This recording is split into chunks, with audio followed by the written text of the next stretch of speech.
Hello दोस्तों, इस video में हम रिंग एंड फील्ड थ्योरी पर बेस्ड कुछ मल्टीपल चॉइस क्वेश्चन को सॉल्व करेंगे।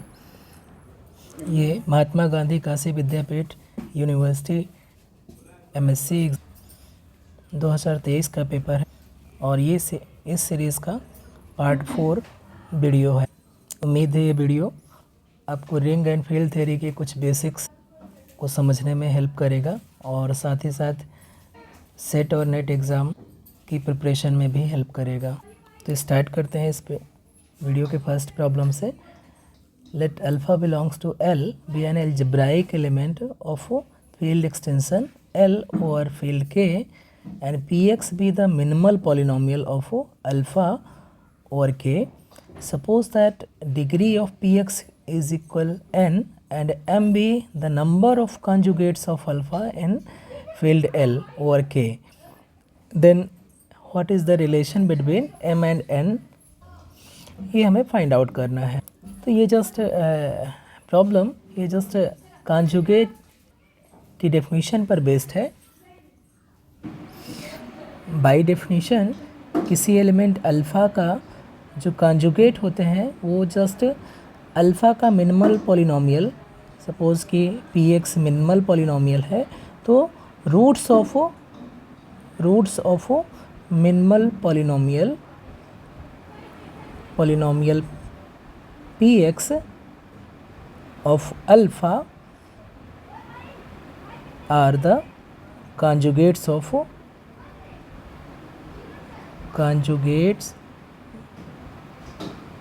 of alpha. तो यहाँ पर जो मिनिमल पॉलिनोमियल दिया है उसकी डिग्री यहाँ पर n दिया हुआ है। पी एक्स क्या है, मिनिमल पॉलिनोमियल है और इसकी डिग्री n दिया हुआ है और m क्या है, just number of conjugates of alpha है। तो इस पॉलिनोमियल के कितने रूट्स हो जाएंगे, इसके रूट्स हो जाएंगे n, इसलिए m को n के बराबर होना पड़ेगा बाय डेफिनेशन। ऑप्शन 2 यहाँ पर करेक्ट हो जाएगा क्योंकि जो कॉन्जुगेट्स होंगे अल्फ़ा के वो जस्ट रूट होंगे मिनिमल पॉलिनोमियल के और मिनिमल पॉलिनोमियल n डिग्री का है तो इसके n रूट्स होंगे और इसलिए ऑप्शन नंबर 2 करेक्ट हो जाएगा। नेक्स्ट प्रॉब्लम को कंसीडर करते हैं। यहाँ पर दिया हुआ है L be a finite extension of field K. तो एक रिज़ल्ट होता है कि जो ऑर्डर ऑफ गैल्वा ग्रुप होगा, order of Galois group of field L over K ये less than equal to degree of extension of L over K हो जाएगा। चूँकि यहाँ पर ये फाइनाइट दिया है इसलिए degree of extension of L over K ये फाइनाइट दिया हुआ है तो ये लेस दैन इनफाइनाइट हो जाएगा। तो इस रिज़ल्ट से हम कंक्लूड कर सकते हैं कि ऑब्वियसली थर्ड ऑप्शन तो करेक्ट नहीं होगा कभी भी, क्योंकि ये फाइनाइट एक्सटेंशन है तो जो गैल्वा ग्रुप होगा वो फाइनाइट ऑर्डर का हो सकता है। हमेशा इसका ऑर्डर 2 हो ये भी ज़रूरी नहीं है। और फर्स्ट ऑप्शन में कह रहा है कि जो गैल्वा ग्रुप है ऑफ L ओवर K ये इसका ऑर्डर हमेशा ग्रेटर दैन 1 होगा। तो ये भी एक्चुअली करेक्ट नहीं है हमेशा, क्योंकि हमें यहाँ से कंक्लूड क्या कर रहे हैं कि इसका जो ऑर्डर होगा वो फाइनाइट होगा और इसका ऑर्डर 1 के बराबर भी हो सकता है। फॉर एग्जांपल अगर हम L को K के बराबर ही ले लें तो जो इसका डिग्री ऑफ एक्सटेंशन है K ओवर K इसका 1 हो जाएगा, इसलिए जो गैल्वा ग्रुप हो जाएगा इसका इस केस के लिए जो गैल्वा ग्रुप हो जाएगा, ऑर्डर ऑफ गैल्वा ग्रुप यहाँ पर L और K दोनों सेम है, कितना हो जाएगा 1 हो जाएगा। तो इसलिए ये भी इनकरेक्ट है इन जनरल। लेकिन अगर यहाँ पर डिग्री ऑफ एक्सटेंशन दिया रहता है कि वो स्ट्रिक्टली ग्रेटर दैन 1 है या ये L एक नॉन ट्रिवियल एक्सटेंशन है या K L का प्रॉपर सब फील्ड है, तो उस केस में जो डिग्री ऑफ एक्सटेंशन है वो ग्रेटर दैन 1 हो जाता और उस केस में जो गैल्वा ग्रुप है वो ट्रिवियल नहीं होता, उसमें एक से ज़्यादा एलिमेंट होते हैं। लेकिन यहाँ पर ग्रेटर दैन 1 है, यहाँ पर ग्रेटर दैन 1 है, इसलिए ये हमेशा ट्रू हो इसकी कोई गारंटी नहीं, इसलिए ऑप्शन नंबर 4 यहाँ पर करेक्ट हो जाएगा।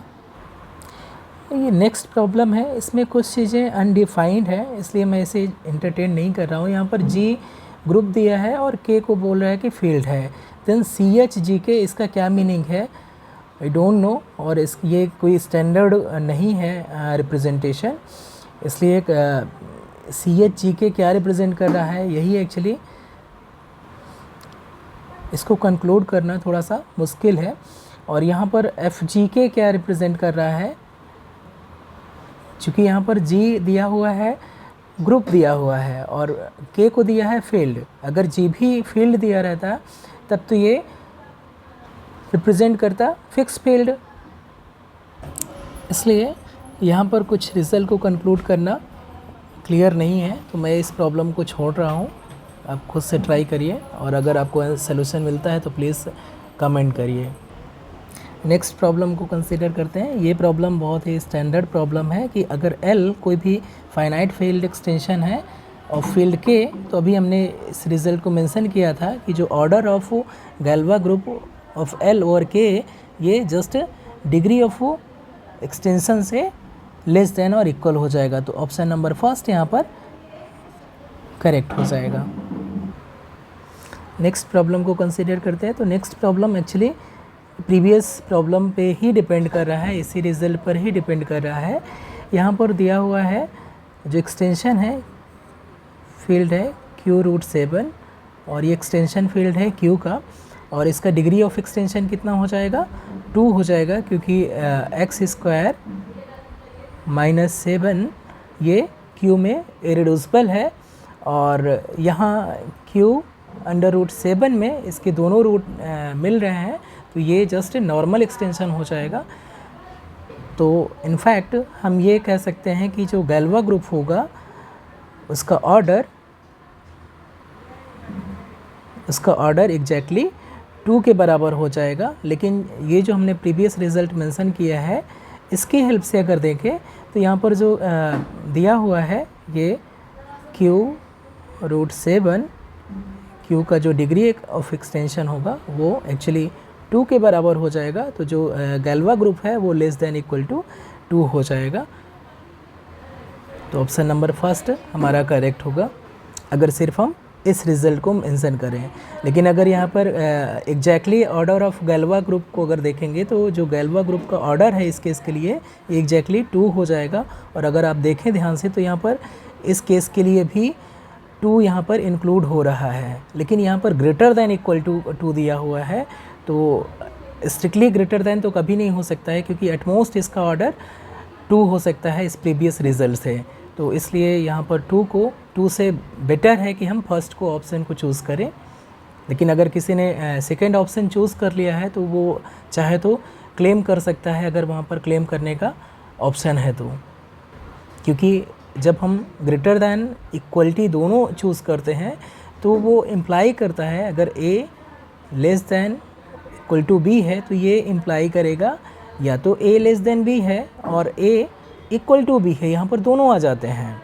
लेकिन इसका कन्वर्स टू नहीं है, कन्वर्स इन द सेंस कि अगर A इक्वल टू B है तो ये इम्प्लाई नहीं करेगा कि A लेस देन B है। तो इस केस के लिए जहाँ पर जो सेकेंड ऑप्शन है, इस केस के लिए यहाँ पर इक्वलिटी और स्ट्रिक्ट इनइक्वलिटी दोनों इन्वॉल्व है। तो अब अगर किसी ने गलती से सेकेंड ऑप्शन भी करेक्ट कर लिया है तो वो भी करेक्ट माना जा सकता है। नेक्स्ट प्रॉब्लम करते हैं। यहाँ पर स्प्लिटिंग फील्ड पूछ रहा है इस पॉलिनोमियल का x² - 4 का। तो x² - 4 को हम सिंपली स्प्लिट कर सकते हैं x - 2 x + 2। यहाँ पर जितने भी कोफिशिएंट हैं वो सारे के सारे कहाँ बिलोंग कर रहे हैं, बिलोंग कर रहे हैं Q। तो ये स्प्लिट हो जा रहा है ओवर Q, तो इसका जो स्प्लिटिंग फील्ड होगा जस्ट Q ही हो जाएगा, क्योंकि ये रिड्यूसिबल पॉलिनोमियल है तो इसका स्प्लिटिंग फील्ड कोई दूसरी फील्ड नहीं आएगी, जस्ट Q ही आ जाएगी। नेक्स्ट प्रॉब्लम देखें। यहाँ पर स्प्लिटिंग फील्ड ऑफ x² + 1 कह रहा है। तो x² + 1 Q में एक्चुअली इरिड्यूसिबल है, क्योंकि ये 2 डिग्री पॉलिनोमियल है और इसका कोई भी रूट Q में एग्जिस्ट नहीं कर रहा है, तो ये इरिड्यूसिबल हो जाएगा और इरिड्यूसिबल हो जाएगा। और इसकी वजह से ये इसका जो डिग्री ऑफ एक्सटेंशन है वो ग्रेटर दैन 1 होगा। और इसका अगर हम रूट देखें तो इसका इस पॉलिनोमियल का जो रूट है वो actually x equal to plus minus i है। तो जो इसका स्प्लिटिंग फील्ड हो जाएगा वो आप लिख सकते हैं क्यू आई या क्यू माइनस आई, जो कि यहाँ पर ऑप्शन नहीं है, कुछ भी नहीं है, इसलिए ऑप्शन नंबर 4 यहाँ पर करेक्ट हो जाएगा, बाकी तीनों इनकरेक्ट हो जाएंगे। नेक्स्ट क्वेश्चन को कंसीडर करते हैं। ये क्वेश्चन बहुत ही अच्छा प्रॉब्लम है, जो कि एक रिजल्ट पर बेस्ड है। सिंपली कि अगर f(x) कोई भी पॉलिनोमियल है और इसका डिग्री n है और l क्या है, स्प्लिटिंग फील्ड है of polynomial f(x) over k, तो जो डिग्री ऑफ एक्सटेंशन होगा ऑफ l ओवर k वो एट मोस्ट फैक्टोरियल n हो सकता है, यानी कि जो डिग्री ऑफ एक्सटेंशन है of l over k is less than equal two factorial n। Option 3 यहाँ पर करेक्ट हो जाएगा, ये जस्ट एक रिजल्ट है। नेक्स्ट प्रॉब्लम कंसीडर करते हैं कि k be a field and f(x) belongs to polynomial ring over k, और यहाँ पर L1 और L2 दो स्प्लिटिंग फील्ड दिया हुआ है f(x) पॉलिनोमियल का ओवर k। तो ये एक जस्ट रिजल्ट है कि अगर दो स्प्लिटिंग फील्ड है सेम पॉलिनोमियल की ओवर सम फील्ड k, तो वो जो L1 और L2 हैं, जो दोनों स्प्लिटिंग फील्ड होंगी, वो यूनिक होंगी up to k isomorphism. Option 3 यहाँ पर करेक्ट हो जाएगा। नेक्स्ट प्रॉब्लम कंसीडर करते हैं, which of the following is true. कह रहा है फर्स्ट ऑप्शन में कह रहा है कि R इज़ एल्जेब्राइकली क्लोज्ड। ये स्टेटमेंट एक्चुअली इनकरेक्ट है। एल्जेब्राइकली क्लोज्ड का मतलब है कि R के ऊपर कोई भी हम पॉलिनोमियल लें तो उसका हर एक रूट R में ही मिले, यानी कि every polynomial belongs to ring of polynomial over R।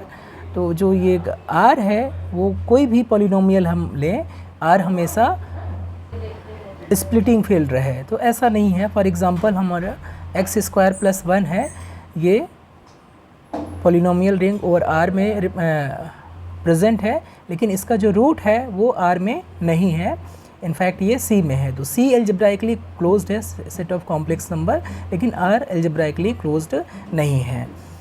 ऐसे ही ऑप्शन सेकेंड में every finite field is algebraically closed, ये भी इनकरेक्ट है। फॉर एग्जांपल अगर हम Z3 लेते हैं, Z3 में एक पॉलिनोमियल लेते हैं x² + 1, तो यहाँ पर चूँकि ये 2 डिग्री पॉलिनोमियल है और हम देख सकते हैं ना तो ये 0 इसको सेटिस्फाई कर रहा है, 0 रखेंगे तो 0 इसको कभी 0 इसका रूट नहीं हो सकता है, ना ही 1 इसका रूट हो सकता है और ना ही 2 इसका रूट हो सकता है। इसकी वजह से ये x² + 1 Z3 में क्या हो जाएगा, इरेड्यूसिबल हो जाएगा, और इसलिए ये जो x² + 1 है ये Z3 में एक भी रूट नहीं रखेगा, और इसलिए जो ये फाइनाइट फील्ड Z3 है ये एल्जेब्राइकली क्लोज्ड नहीं होगी। तो एक हमने एग्जांपल पर्टिकुलर दे दिया। ऐसे ही नेक्स्ट फील्ड दिया है, ये भी एल्जेब्राइकली क्लोज नहीं है। फॉर एग्जांपल अगर हम कंसीडर करें x² - 2, ये पॉलिनोमियल है हमारा, तो इसका जो रूट होगा वो क्या हो जाएगा, √2 हो जाएगा, ±√2, और ±√2 बिलोंग नहीं करता है कहाँ पर, QI में। इसके लिए ये जो QI है फील्ड, ये एल्जेब्राइकली क्लोज्ड नहीं होगी। तो तीनों ऑप्शन इनकरेक्ट है, हमारा 4th ऑप्शन करेक्ट हो जाएगा। नेक्स्ट प्रॉब्लम देखते हैं। कह रहा है कि R is not algebraically closed. तो फर्स्ट ऑप्शन में x² - 1 has all its root in R, तो इससे हम कंक्लूड नहीं कर सकते हैं। x² + 2 does not have root in R। तो यहाँ पर x² + 2 ये एक पॉलिनोमियल और R है, और इसका कोई भी रूट R में नहीं है, इसलिए R एल्जेब्राइकली क्लोज नहीं होगा। ये ऑप्शन करेक्ट हो जाएगा। नेक्स्ट में कह रहा है which of the following is not true. हमें इनकरेक्ट स्टेटमेंट ढूंढना है। तो यहाँ फर्स्ट स्टेटमेंट को देखें तो यहाँ पर डिग्री ऑफ एक्सटेंशन यहाँ पर नॉट इक्वल टू 2 दिया है, जबकि जो डिग्री ऑफ एक्सटेंशन होता है Q√2 ओवर फील्ड Q, ये एक्चुअली 2 के बराबर होता है। इनफैक्ट मैंने एक रिज़ल्ट मेंशन किया है कि ये अगर 2 की जगह कोई भी प्राइम रख दें तो इसका डिग्री ऑफ एक्सटेंशन हमेशा 2 ही रहेगा। ये p एक कोई भी प्राइम है तो इसका जो डिग्री ऑफ एक्सटेंशन है ऑलवेज 2 रहेगा। तो ये स्टेटमेंट जो फर्स्ट है एक्चुअली इनकरेक्ट है, यानी कि फॉल्स है। Second, Q√2 is finite extension. In fact इसका जो डिग्री ऑफ एक्सटेंशन है इस रिजल्ट से 2 है तो फाइनाइट हो ही जाएगा, तो ये स्टेटमेंट ट्रू है। और थर्ड का इसी सेम रिजल्ट से अगर हम देखें तो इसका भी डिग्री ऑफ एक्सटेंशन एक्चुअली 2 होना चाहिए था, लेकिन यहाँ पर 3 दिया है, इसलिए ये भी फॉल्स स्टेटमेंट हो जाएगा, यानी कि नॉट करेक्ट या नॉट ट्रू। तो यहाँ पर 2 ऑप्शन एक्चुअली 2 स्टेटमेंट है जो ट्रू नहीं है, ऑप्शन नंबर फर्स्ट और ऑप्शन नंबर थर्ड, ये 2 स्टेटमेंट है जो ट्रू नहीं है। तो ऑप्शन फर्स्ट और थर्ड दोनों यहाँ पर राइट चॉइस हो जाएंगे। अब कोई भी आप चूज़ कर सकते हो, दोनों करेक्ट होंगे। Next problem, let f be a field, then कोई भी फील्ड होगा तो वो या तो करेक्टरिस्टिक ऑफ f या तो 0 होगी और या तो एक प्राइम नंबर होगी। ये स्टैंडर्ड रिजल्ट होता है।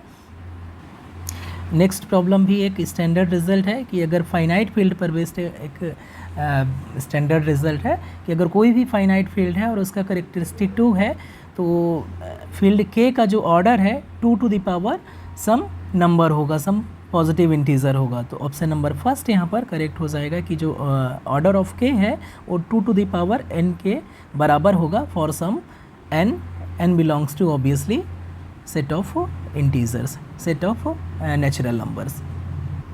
नेक्स्ट प्रॉब्लम कंसीडर करते हैं। इस प्रॉब्लम में दिया हुआ an angle theta is constructible if and only if, तो कोई थीटा एंगल कंस्ट्रक्टिबल होगा, उसके लिए कंडीशन है कि थीटा कंस्ट्रक्टिबल होगा if and only if sine theta constructible हो, if and only if cos theta constructible हो, और if and only if tan theta constructible हो। ये चारों कंडीशन इक्विवेलेंट हो।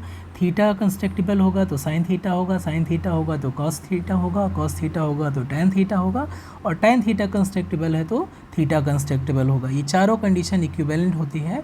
तो यहाँ पर जो ऑप्शन दिया है फर्स्ट में कि थीटा ऑलरेडी दिया था कि ये कंस्ट्रक्टिबल है, तो कंस्ट्रक्टिबल है तो यहाँ पर फर्स्ट ऑप्शन में कह रहा है sine theta is constructible but cos theta is not constructible, तो ये ऑप्शन इनकरेक्ट हो जाएगा। Cos theta is constructible but sine theta is not constructible, इसलिए सेकेंड ऑप्शन भी इनकरेक्ट हो जाएगा। Both sine theta and cos theta are not constructible, तो obviously ये थर्ड ऑप्शन भी इनकरेक्ट हो जाएगा, क्योंकि यहाँ पर हमारे पास 4 कंडीशन है जो कि इक्विवेलेंट है। इन चारों में से कोई भी एक कंस्ट्रक्टिबल होगा तो बाकी रिमेनिंग 3 अपने आप ही कंस्ट्रक्टिबल हो जाएंगे, तो ऑप्शन 4 यहाँ पर करेक्ट हो जाएगा। नेक्स्ट प्रॉब्लम देखते हैं। Which one of the following number is not constructible, तो कोई भी नंबर को कंस्ट्रक्टिबल चेक करना बहुत आसान नहीं होता है, लेकिन यहाँ पर इस केस के लिए मैं आपको बता दूँ कि ये नंबर फर्स्ट जो ऑप्शन में 2π/17 है ये कंस्ट्रक्टिबल है, और π/4 है ये भी कंस्ट्रक्टिबल है, लेकिन 2π/9 ये कंस्ट्रक्टिबल नहीं है। तो जो हमारा ऑप्शन नंबर 2 है कि कौन सा नंबर यहाँ पर कंस्ट्रक्टिबल नहीं होगा, वो 2π/9 हो जाएगा। इसका प्रूफ नहीं दे रहा है, इसका प्रूफ आप किसी भी स्टैंडर्ड बुक जिसमें गैल्वा एक्सटेंशन या फील्ड एक्सटेंशन दिया हो आप देख सकते हैं। यहाँ पर Q√2√3 is n radical extension of Q दिया है, यानी कि Q√2 में है और Q√2 का जो एक्सटेंशन है Q√2√3 है। तो यहाँ पर जो n की वैल्यू है वो 2 हो जाएगी। इस टाइप का अगर चेन बने और इसको हम रिप्रेजेंट करें F0, F1, F2 और ये सभी क्या हो, प्रॉपर एक्सटेंशन हो, तो उस केस में ये जो नंबर रहेगा Fn, उसमें जो n सफिक्स रहेगा वो रेडिकल एक्सटेंशन कहलाता है। तो यहाँ पर 2 आ रहा है, इसलिए यहाँ पर n की वैल्यू 2 हो जाएगी। नेक्स्ट प्रॉब्लम बहुत ही क्लासिकल रिजल्ट है, जिसको रफेल और रुफनी ने प्रूफ किया था कि the statement a general nth degree equation when n greater than equal to 5 over a field of characteristic 0 is not solvable by radicals is given by Ruffel and Ruffini. Obviously same result पर ही ये next problem depend कर रहा है. The polynomial x to the power 5 + 1, ये characteristic 0 का field है और q है, is solvable by radicals. Ruffel and Ruffini's theorem से हम ये कह सकते हैं कि इस नॉट सॉल्वेबल है बाय रेडिकल्स. तो ऑप्शन 2 यहाँ पर करेक्ट हो जाएगा. नेक्स्ट प्रॉब्लम में which one of the following is true. तो ऑब्वियसली यहाँ पर जो डिग्री ऑफ एक्सटेंशन दिया है ये 2 ही होगा, तो ये ऑप्शन करेक्ट है, स्टेटमेंट करेक्ट है. Q√3 इज़ एल्जेब्राइक एक्सटेंशन, क्योंकि ये डिग्री ऑफ एक्सटेंशन फाइनाइट है और every finite extension is algebraic extension, तो ये भी करेक्ट हो जाएगा statement. Q3 is Galois extension of Q, क्योंकि ये जो Q3 है एक्चुअली नॉर्मल एक्सटेंशन हो जाता है और इसका जो फिक्स फील्ड है वो Q के बराबर रहेगा, तो ये गैल्वा एक्सटेंशन हो जाता है. इसलिए ऑप्शन जो थर्ड है स्टेटमेंट वो भी करेक्ट है. इसलिए हमें जो राइट चॉइस है वो ऑप्शन 4 हो जाएगी. All option are true. Next question consider करते हैं. The Galois group of Q√2 over Q is IF. तो I यहाँ पर आइडेंटिटी मैप हो जाएगी और F को हम सिर्फ और सिर्फ एक ही तरीके से डिफाइन करते हैं. वो क्या करेगा, A + B√2 को A - B√2 पर भेजेगा. ऑप्शन 2 यहाँ पर करेक्ट हो जाएगा. इनफैक्ट यहाँ पर √2 की जगह अगर √P होता, P कोई भी प्राइम होता, तो उस केस में जो गैल्वा ग्रुप है उसका भी ऑर्डर IF2 हो जाता है. यहाँ पर 2 एलिमेंट होते हैं और ये कहाँ पर भेजता, A + B√P को ये भेजता A - B√P पर.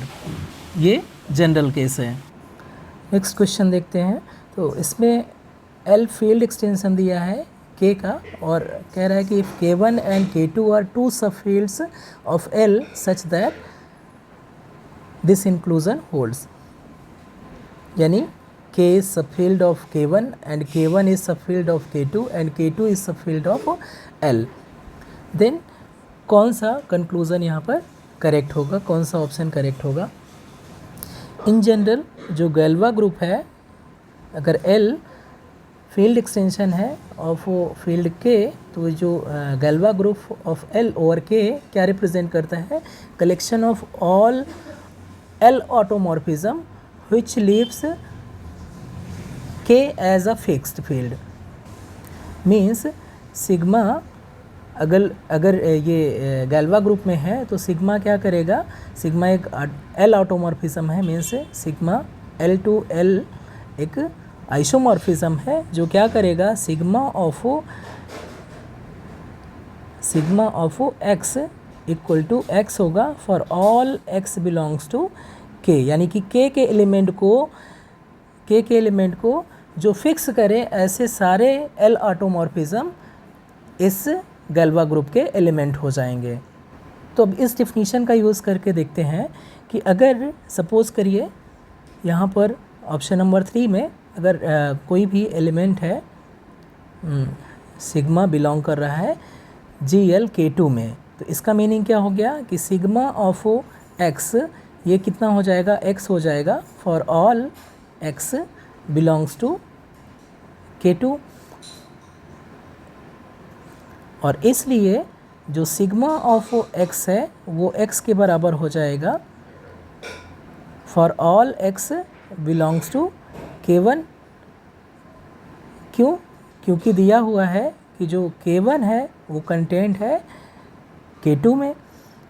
और ये क्या इम्प्लाई करेगा, ये इम्प्लाई कर जाएगा कि ये सिग्मा बिलोंग कर रहा है G Galois group of L over K1 में, क्योंकि ये K1 के सारे एलिमेंट को फिक्स कर रहा है. इसकी वजह से सिग्मा कहाँ पर बिलोंग कर गया, Galois group of L over K1. तो ये थर्ड ऑप्शन करेक्ट हो जाएगा कि GL K2 is content in GL K1.